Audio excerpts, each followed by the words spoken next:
Let's get salty!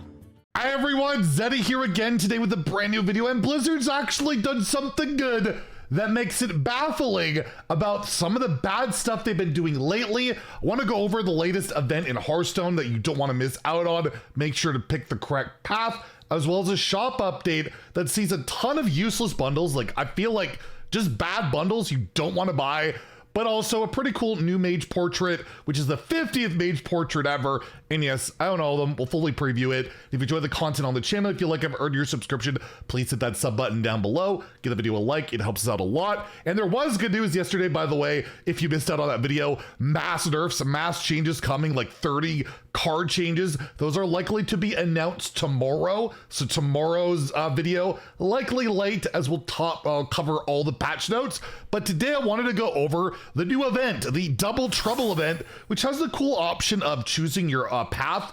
Basically, I'll move over here. You could choose either the left side, which is the more constructed side, which gives you 4 whiz-bang packs, 2 standard packs, and a pretty nice Urel Paladin skin. And then you have the Battlegrounds pass, which gives you a catch-up pack, 1 standard pack. Like, I don't get this one at all. Like, why not some kind of Battlegrounds cosmetic, and then an epic skin or a curator, a golem curator, pretty whatever. Pretty much you always want to pick the left path.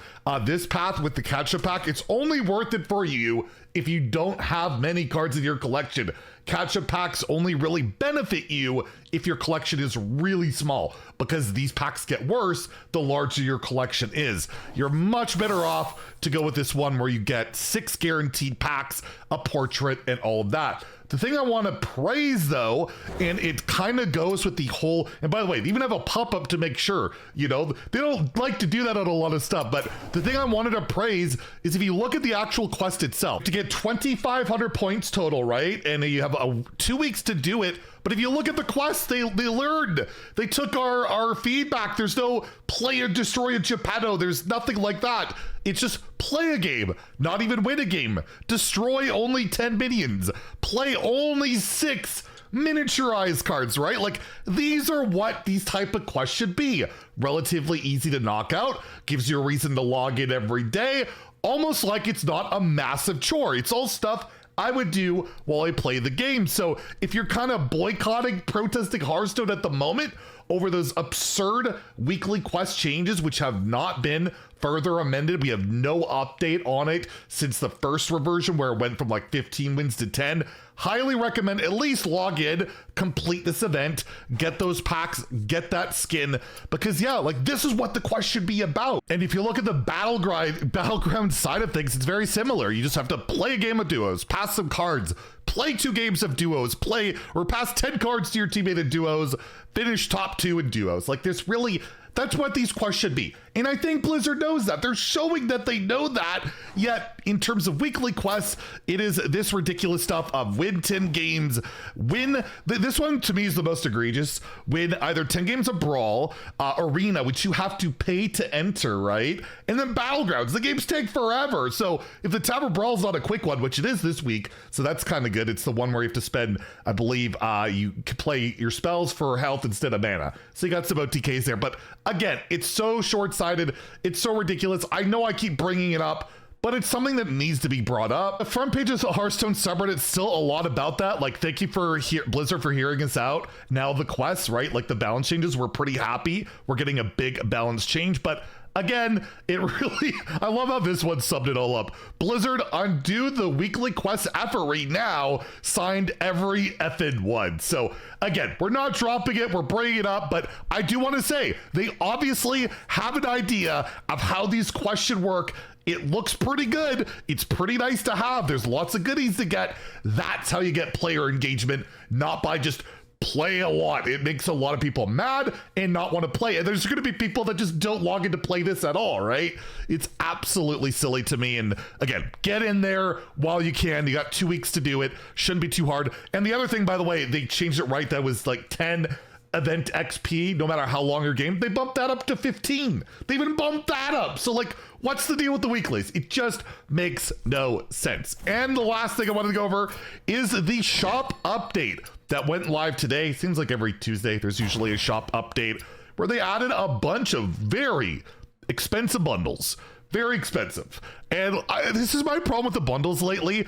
At least for me, I guess it makes more sense to like target the whales. If you look at the bundles in the shop, almost every single one of them have a signature card. There's not very like economy friendly bundles. There used to be like the Bob's Bargain and ranked bundles that would just, you get like 2 legendaries and a bunch of packs and you were good. Now they just throw in signatures and bump up the price. Like signatures, unless you really care about them, are worthless. Like they're not as, it doesn't matter. I'd rather just get 2 legendaries like this, the wild bundle, instead of 1 signature, unless I care about those shiny things. But I will mention, please, whatever you do, don't buy these wild bundles. They are terrible. You have the 25 golden pack, 2 gold legendary wild bundle for like 70 bucks, 87.50 Canadian, or the regular wild bundle, 2 legendaries, 30 wild packs for $30, barely a discount, and they're not standard cards. You can't open a single standard card. And if you play like Wild Arena or whatever, you know that most wild cards are absolutely terrible. And it's just, they're not worth opening. Unless you really want to open up like Patchwork and a lot of those core set cards that rotated that were only for the core set particular Deathlight cards. And then you're got the pity timer to like get those cards and you want to play them in wild, I guess, but they're absolute dreadful value. Like sure, they're worth the same amount of dust as standard cards, but dust is garbagely valued anyways. I just really wish they would rework the economy a little bit so that wild packs would cost half the amount, but also grant you half the dust so they can keep their precious dust, but let people get wild cards when most of them absolutely suck. But again, I really cannot recommend any of these bundles. They're all very overpriced, not efficient for getting cards, and I just really wish they would ditch the signature stuff or like half and half it. Half of these have signatures, the others just give you legendaries because there's a lot more value in that, in my opinion.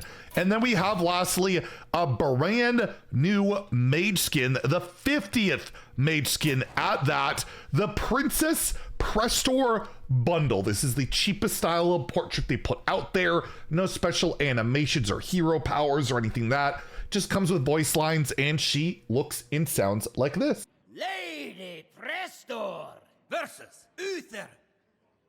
I will fight with honor. All shall do as I command.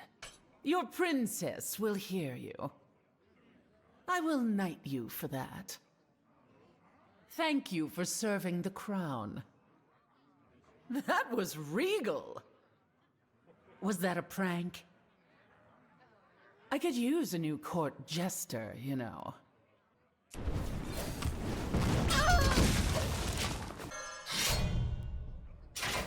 Bow before me. I should apologize for that. The day is yours. Yeah, I like some Prestor in my life. You get 5 Mage packs as well. It goes for 1,000 runestones, $10 USD, $12.50 Canadian. So if you want to get that portrait, there it is. And yeah, stay tuned. Tomorrow, likely, very likely, we get those patch notes, we get the patch, and then we'll be off to the races with like a day 1 patch review, new best decks to recommend, and I'll start uploading some gameplay videos as long as there's some fun decks to play, right? So we'll see what those changes are. Fingers crossed, it'll be some good stuff. But in the meantime, get on that event. You can ignore your weeklies, whatever, but get that event going and get those rewards that are really not that hard to get. How about that? Anyways, if you enjoyed the video, please like and subscribe. Have a great day and stay salty, my friends.